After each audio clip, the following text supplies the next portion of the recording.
दोस्तों, हैप्पी नवरात्रि। आप सभी को नवरात्रि की ढेर सारी बहुत सारी शुभकामनाएं। माता रानी की कृपा आप पे हमेशा बनी रहे और आप हमेशा यूं ही हंसते रहें, मुस्कुराते रहें और अपनी मंजिल तक पहुँचें। ठीक है, अब हम आज की क्लास शुरू करते हैं। तो देखिए, आज हम क्या पढ़ रहे हैं? आज पढ़ रहे हैं 12th क्लास केमिस्ट्री का कौन सा चैप्टर? 7th चैप्टर, जिसका नाम क्या है? अभिक्रिया के दर या कोटि। ठीक है, अब सबसे पहले देखो, अभिक्रिया की दर या कोटि है, तो सबसे पहले हम अभिक्रिया जान लेते हैं। ये क्या होती है? अभिक्रिया दो या दो से अधिक पदार्थ मिलकर जब किसी नए पदार्थ का निर्माण करते हैं तो वो आपका क्या कहलाता है? रिएक्शन या अभिक्रिया। जिसमें क्या होता है, मतलब कोई भी उत्पाद बनने से पहले का जो भाग होगा वो क्या कहलाएगा? अभिकारक, और जो नया पदार्थ बनेगा वो आपका क्या कहलाएगा? उत्पाद। ठीक है, जैसे यहाँ पे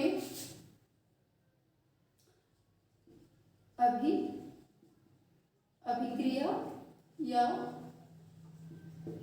रिएक्शन। ठीक है, तो यहाँ पे जैसे हमने ले लिया H+Cl, ये क्या हो गया? अभिकारक, या इसे क्या बोलेंगे? रिएक्टेंट। और ये क्या हो जाएगा? HCl, ये क्या हो जाएगा? उत्पाद, या जिसे क्या बोलते हैं? प्रोडक्ट। ठीक है, ये आपकी क्या होगी? अभिक्रिया। ठीक है, अब हम इसमें क्या पढ़ रहे हैं? अभिक्रिया की कोटि। अब देखिए, अभिक्रिया की कोटि क्या होती है? अभिक्रिया की कोटि वेव नियम में अभिकारक की सांद्रताओं के घातों का योग आपका क्या कहलाएगा? अभिक्रिया की कुल कोटि। ठीक है, तो हम यहाँ पे क्या पढ़ेंगे?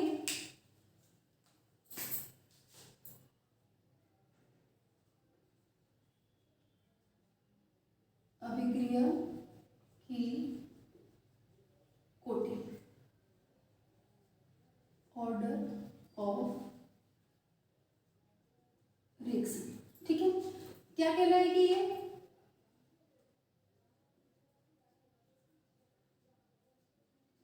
वेव नियम में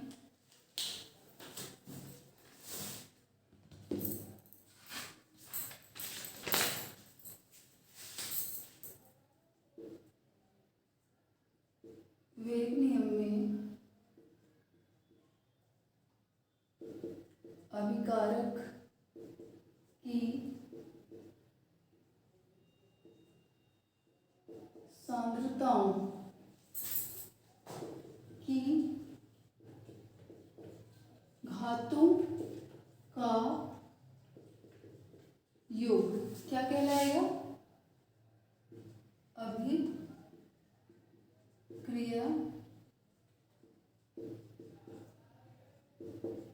की कोटि। ठीक है, अच्छा, ये लाइन थोड़ा बॉम्बे टू कलकत्ता जाती है मेरी, तो इसको ज़्यादा माइंड नहीं करना। ठीक है, तो अभिक्रिया की कोटि क्या होगी? अभिकारक की सांद्रताओं के घातों का योग ही क्या कहलाता है? अभिक्रिया की कोटि। ठीक है, अब ये जो अभिक्रिया की कोटि है, जैसे हमने यहाँ पे ले लिया A+B, इससे क्या बन गया? उत्पाद। अगर इसकी कोटि निकालेंगे तो क्या हो जाएगा? वेग स्थिरांक को किससे व्यक्त करते हैं? K से। अच्छा, ये जो बड़ा ब्रैकेट लगता है ना, ये वाला, ये किसको प्रदर्शित करता है? सांद्रता को। ठीक है, तो यहाँ पे हो गया A, हमने इसकी घात मान ली x, यहाँ पे हो गया B, इसकी घात हमने क्या मान ली? y। अभी क्या बोल रहा है? अभिकारक की सांद्रता के घातों का योग। ठीक है, अगर आप इस तरह से याद करोगे ना तो मतलब आसानी होगी। देखो, ये अभिकारक हो, ये भी, अब इसकी सांद्रता, ये ब्रैकेट, सांद्रता के घातों का घात क्या है? x और y, तो घातों का योग ही आपका क्या कहलाता है? अभिक्रिया की कोटि। तो इसकी अभिक्रिया की कोटि क्या हो जाएगी? अभिक्रिया की कोटि बराबर क्या हो जाएगी? x+y। ठीक है, अभिकारक A के सापेक्ष कोटि कितनी होगी? x, और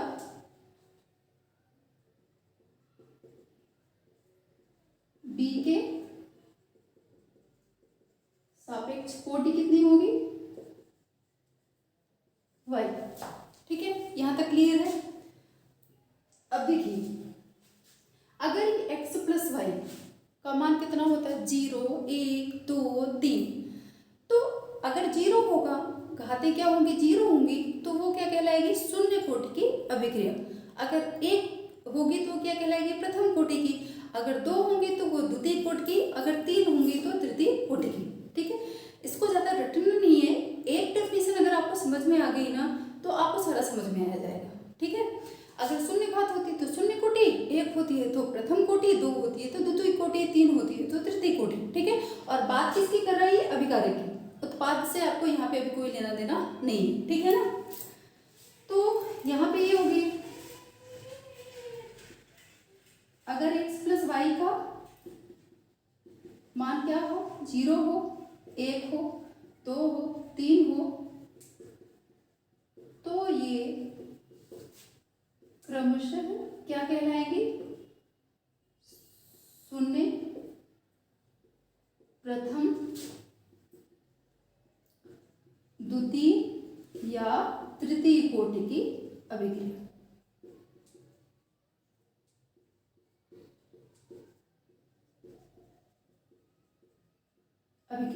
ठीक है, यहाँ तक चीजें क्लियर है।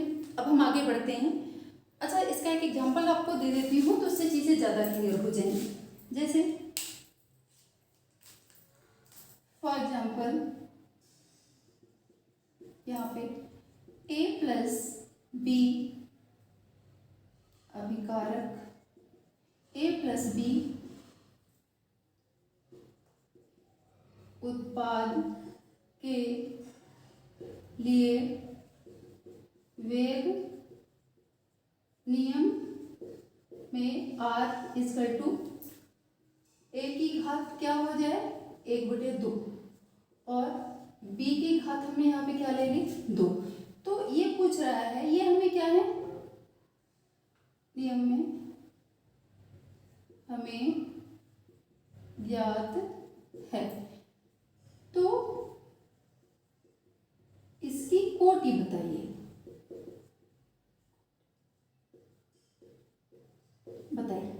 तो सीधा सीधा सा यहाँ पे क्या हो जाएगी, दर बराबर या कोटि बराबर क्या हो जाएगी, के, यहाँ पे a, यहाँ पे क्या हो जाएगा b, इसकी घात कितनी है, 2, इसके 1/2, तो घातों का योग ही तो चाहिए, 1/2 प्लस 2 कितना हो गया, 2 2 जा 4, मतलब 2 दूनी 4, 4 1 5। दूनी होनी पढ़े है ना। देखो पहले तो हम लोग ना, मतलब ऐसे ही हम लोग को गिनती पहाड़े पढ़ाए जाते हैं, 2 दूनी 4, 2 3 6। अब तो 2 जा 3 जा चलता है, पर पहले इसमें बड़ा मजा आता था, 2 दूनी 4, 2 3 6, 2 चौको 8। तो हमें तो इसी तरह से याद है। अभी टूजा पूजा, ये आज की जनरेशन का टूजा हो गया, पहले दूनी होती थी। ठीक है, तो यहाँ पे इसका क्या हो जाएगा, 5/2, मतलब इसकी कोटि कितनी निकल के आई, 5/2। ठीक है, ये चीजें क्लियर हैं। अब हम इसमें आगे बढ़ते हैं। इसको अगर नोट करना हो तो कर लो आराम से, इसको पॉज करके देख लो। अब हम आगे बढ़ते हैं।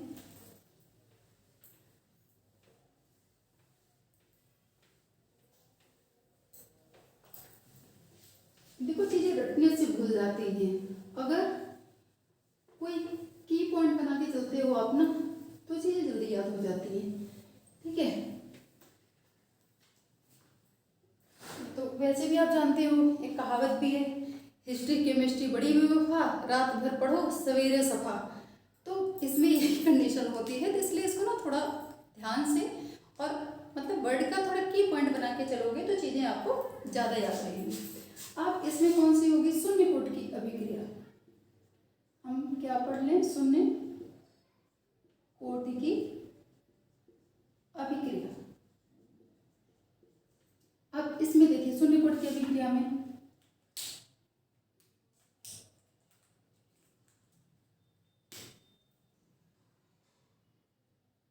वेग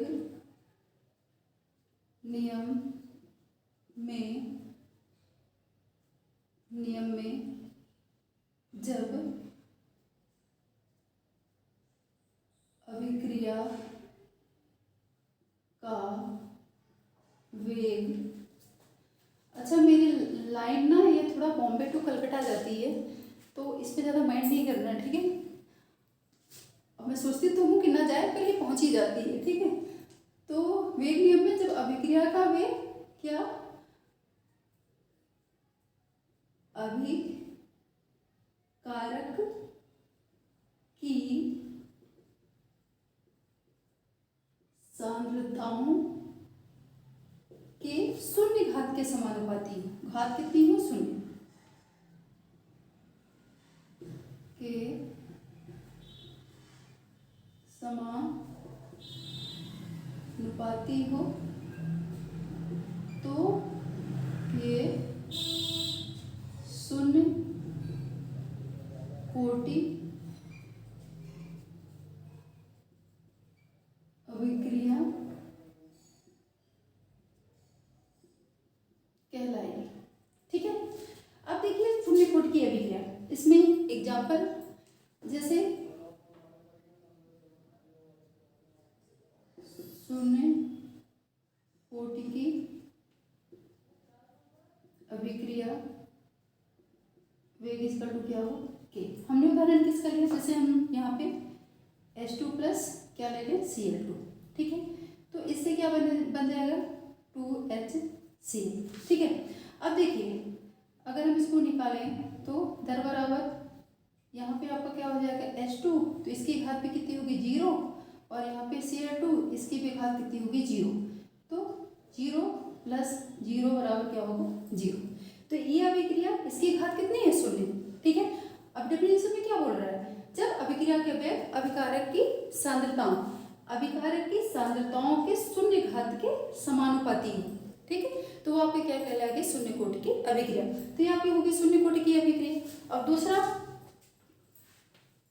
द्वितीय कोटि की अभिक्रिया, इसमें ज्यादा चेंज नहीं करना है, वो प्रथम कोटि की अभिक्रिया। यहाँ पे क्या लिख लेना है, प्रथम, ठीक है। अब यहाँ शून्य घात है तो यहाँ पे क्या हो जाएगा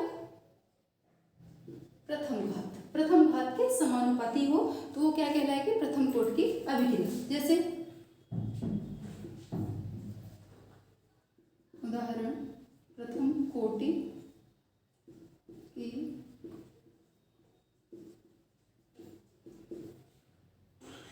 का अभिक्रिया वेग, तो यहाँ पे क्या हो जाएगा, के तो आपको पता है वेग स्थिरांक है, यहाँ पे आ जाएगा ए, ठीक है। जैसे हमने उदाहरण लिया NH4O, NH4NO2 अमोनियम नाइट्रेट, ठीक है। तो ये अगर टूटेगा, इसका वियोजन होगा तो ये क्या बनेगा, N कितने हैं 2, N2 प्लस पानी बन सकता है, बन सकता है, क्योंकि यहाँ पे हाइड्रोजन 4 है और ऑक्सीजन 2 है, तो हमने यहाँ पे क्या बना दिया पानी। अब इसको बैलेंस करना है, या तो आपको पता ही हो कैसे बैलेंस होते हैं, यहाँ पे 4 हाइड्रोजन, यहाँ पे 2 ऑक्सीजन, यहाँ पे कम है तो यहाँ पे हम क्या लगा देंगे 2, अब ये बैलेंस हो गया, ठीक है। तो ये अब यहाँ पे देखिए कि इसकी घात कितनी हो जाएगी 1। अच्छा ये याद रखें, अगर अभिकारक 1 है तो जो उसकी घात होगी उसके समानुपाती, अगर अभिकारक 2 है तो उन दोनों को क्या कर दिया जाएगा, उनकी घातों को ऐड कर दिया जाएगा, जो भी उसका मान आएगा उस कोटि की अभिक्रिया वो होगी, ठीक है। तो यहाँ पे आपका ये NH4NO2 और इसकी कोटि कितनी होगी, घात कितनी होगी 1, तो यहाँ पे इसकी कोटि कितनी निकल आएगी 1, तो जिसका मतलब घात कितना हो 1 हो, वो क्या कहलाएगी, प्रथम कोटि की अभिक्रिया। अब इसी में थोड़ा सा चेंज और, तो आपकी क्या हो जाएगी द्वितीय कोटि की अभिक्रिया। यहाँ पे प्रथम है, वहां पे द्वितीय कर लीजिए, यहाँ पे हो गया द्वितीय, यहाँ पे भी हो गया द्वितीय, और यहाँ पे क्या हो गया द्वितीय, ठीक है। वेग नियम में जब अभिक्रिया का वेग अभिकारक की सांद्रताओं के द्वितीय घात के समानुपाती हो तो, सॉरी यहाँ पे शून्य नहीं, अच्छा उसमें इम्प्रूव कर लीजिएगा, उसमें प्रथम कोटि की अभिक्रिया, अब इसमें क्या हो जाएगा, ये द्वितीय कोटि की अभिक्रिया, द्वितीय कोटि की अभिक्रिया कहलाती है, ठीक है। तो हो गया ना, एक डेफिनेशन यहाँ पे लिख दिया, और इसमें प्रथम द्वितीय, अगर घात कितनी हो, शून्य हो तो शून्य, प्रथम हो तो प्रथम, द्वितीय हो तो द्वितीय कोटि की अभिक्रिया। अब यहाँ पे थोड़ा मिस्टेक हो गया था प्रथम वाले में, तो आप वहाँ पे सुधार लीजिएगा। अब द्वितीय कोटि की अभिक्रिया, जैसे एग्जाम्पल यहाँ पे फिर क्या हो जाएगा, घात कितनी हो जाएगी, 2। अगर यहाँ पे क्या, जैसे हमने उदाहरण लिया आपका, हाँ, हाइड्रोजन आयोडाइड, हमने इसके कितने मॉलिक्यूल लिए, 2। ये अगर टूटेगा तो क्या बनेगा, H2 प्लस क्या बनेगा, I2। ठीक है। अब देखिए अगर हम इसका वेग स्थिरांक निकालेंगे, दर निकालेंगे, तो ये कितना हो जाएगा, HI, इसकी घात कितनी हो जाएगी, 2। अब 2 घात है तो इसका मतलब हाइड्रोजन भी कितनी है, 2 है, और आयोडीन भी कितनी है, 2 है। यहाँ भी क्या है, 2 ही है। तो इसकी कोटि कितनी हो गई, घात 2 है तो कोटि भी कितनी हो जाएगी, 2। तो ये कौन सी होगी, द्वितीय कोटि की अभिक्रिया। अब यहाँ पे देखो अभिकारक 1 दिया हुआ है, एक ही है हाइड्रोजन आयोडाइड। अगर यहाँ पे 2 अभिकारक दिए हुए, ठीक है, तो क्या होगा, अब यहाँ तो इसका जो भी है, यहाँ पे 1 था प्रथम वाली में, तो 1 कोटि की होगी, 2 है तो 2 द्वितीय कोटि की। अगर मान लो अभिकारक 2 है, जैसे हम ले लेते हैं एथिल एसीटेट CH3COO2H5, इसको क्या बोलते हैं, ethyl acetate, plus caustic soda या सोडियम हाइड्रोक्साइड। ठीक है। अब ये 2 अभिकारक हो गए। अब ये जो मिलेंगे तो क्या बनेगा, सोडियम कहाँ चला जाएगा, इधर, और एथिल कहाँ चला जाएगा, इधर। तो यहाँ पे क्या बन गया, CH3CO, यहाँ पे क्या हो जाएगा, N, मतलब सोडियम एसीटेट, प्लस यहाँ पे क्या बन जाएगा, एथिल अल्कोहल C2H5OH। ठीक है। अब अभिकारक 2 हो गए, तो यहाँ पे कोटि बराबर के, यहाँ पे क्या आ जाएगा, CH3CO, यहाँ पे C2H5, ये इसको मिटा देते हैं, इसकी जरूरत तो है नहीं, आपको समझ में आ गया होगा। ठीक। और यहाँ पे क्या हो जाएगा, NaOH। हम यहाँ उत्पाद की बात नहीं कर रहे हैं, हम यहाँ किसकी बात कर रहे हैं, अभिकारक की। ठीक है। तो यहाँ पे देखिए ये भी एक है और ये भी एक है। ठीक है। तो अगर 2 भी अभिकारक हो तो 2 अभिकारकों की सांद्रताओं के घातों का योग। ठीक है। तो यहाँ पे क्या हो जाएगा, कोटि बराबर के 1 + 1 बराबर कितनी हो जाएगी, 2। ठीक है। तो अभिक्रिया की कोटि कितनी होगी इसकी, अभिक्रिया की कोटि बराबर कितना हो गए, 2। ठीक है। तो ये चीजें क्लियर हुई, आई थिंक आपको समझ में आ गया होगा। अगर समझ में आ जाता है तो इसे अपने दोस्तों के साथ भी शेयर करें, उनको भी समझ में आ जाए शायद। और अगर वीडियो अच्छा लग रहा हो तो इसको लाइक, सब्सक्राइब एंड शेयर करें। और इसको मैं दोबारा से रिपीट कर देती हूँ। तो यहाँ पे देखो, प्रथम कोटि की अभिक्रिया, शून्य कोटि की अभिक्रिया क्या होगी, जब अभिकारक मतलब अभिक्रिया का वेग जब अभिकारक की सांद्रताओं की घातों की मतलब शून्य घात के समानुपाती हो तो वो क्या कहलाएगा, शून्य कोटि की अभिक्रिया। अगर अभिक्रिया का वेग अभिकारक की सांद्रताओं के प्रथम घात के समानुपाती हो तो क्या कहलाएगी, प्रथम कोटि की अभिक्रिया। अगर अभिक्रिया का वेग अभिकारक की सांद्रताओं के घात द्वितीय घात के बराबर हो या समानुपाती हो तो आपकी क्या कहलाएगी, द्वितीय कोटि की अभिक्रिया। ये इसका एग्जाम्पल है, इसको आप अच्छे से रीड कर लेना, समझ लेना। ठीक है। Thank you.